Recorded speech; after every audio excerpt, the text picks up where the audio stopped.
Laura Kinney, the Wolverine, has been coping with the death of Jubilee in her own way. Wolverine hops into a cab and heads to Japan.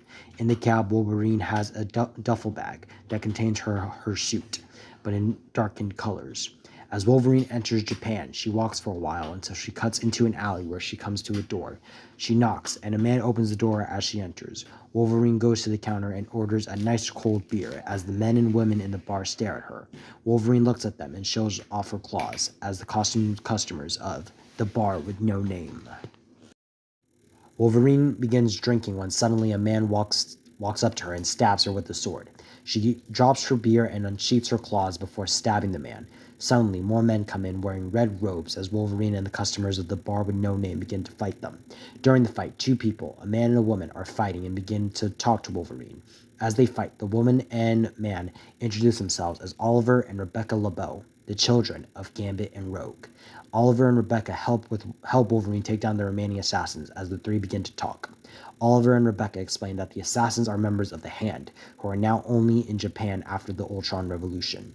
Oliver and Rebecca explain that she was attacked due to her costume resembling that of the Wolverine, and their intel says that the new leader of the Hand hates the Wolverine.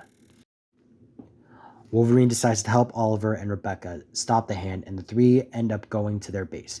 At their base, Wolverine asks the LeBeaus about their intel of the leader. Rebecca hands Wolverine a beer as Oliver explains that the Hand have been terrorizing people of Japan, and no one can help due to the countries not having much contact with each other out of fear.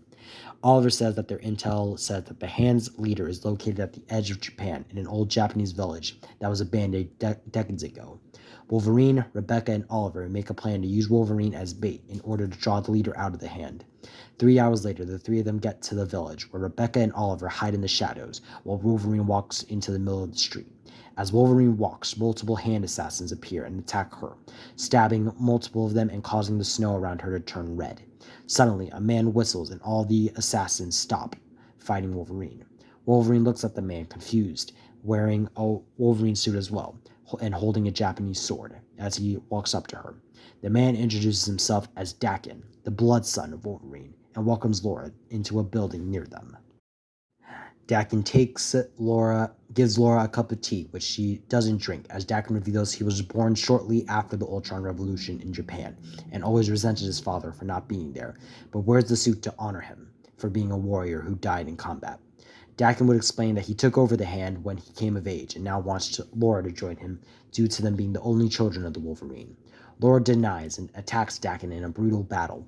Dakin uses his bone claws, which quickly break during the fight due to Laura's adamantium claws. Suddenly, Dakin unsheaths his katana and explains that the sword is known as the Carbonadium sword, which Dakin found during his time as his first time as the leader.